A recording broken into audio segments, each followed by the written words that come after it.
புதிய அத்தியாயத்தை தொடங்குகிறேன் என இன்று எம்பியாக பதவியேற்றுக் கொண்டிருக்கிற கமல்ஹாசன் அறிக்கை ஒன்றை வெளியிட்டிருக்கிறார். முழு விவரங்களோடு இணைகிறார் நமது செய்தியாளர் ரமேஷ். வணக்கம் ரமேஷ்.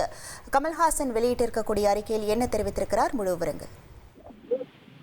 புதிய அத்தியாயத்தை தொடங்கியிருக்கிறேன் என்றும் இது ஒரு முடிவல்ல, தொடக்கமாக நான் கருதுகிறேன் என்றும் கமலஹாசன் அறிக்கை ஒன்றை வெளியிட்டிருக்காரு.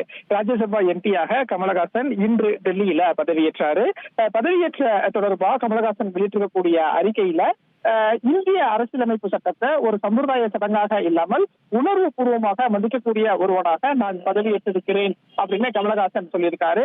அதே மாதிரி இந்த தருணம் என்னுடையது மட்டுமல்ல, என் மக்களுடன் இதை நான் பகிர்ந்து கொள்கிறேன் அப்படின்னு கமலஹாசன் அந்த அறிக்கையில தெரிவித்திருப்பதை பார்க்க முடிகிறது. காந்தியின் கனவுகள், அம்பேத்கரின் அறிவுத்திறன், பெரியாரின் நம்பிக்கை என்னுள் பாய்கிறது அப்படின்னு கமலஹாசன் அந்த அறிக்கையில சுட்டிக்காட்டியிருக்கிறாரு.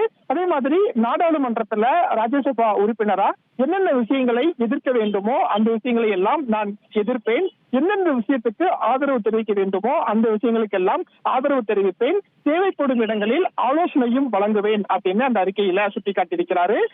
டெல்லியில ராஜ்யசபா உறுப்பினரா தமிழ்நாட்டின் குரலாக எதிரொலிப்பேன் அப்படின்னு சொல்லியிருக்கக்கூடிய கமலஹாசன் இந்த பயணத்தில் என்னுடன் இருக்கக்கூடிய அனைவருக்கும் நன்றியை நான் தெரிவித்துக் கொள்கிறேன் அப்படின்னு கமலஹாசன் தெரிவிச்சிருக்காரு.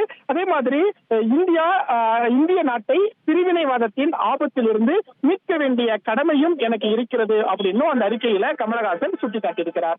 உங்கள் விவரங்களுக்கு நன்றி ரமேஷ். ட்ரெண்ட ஃப்ரெண்ட் ஆக்கிக்கோங்க. தந்தி டிவியின் சப்ஸ்கிரைபர்ஸ் அண்ட் ஃபாலோவர்ஸ் குடும்பத்துல நீங்களும் இணையுங்க.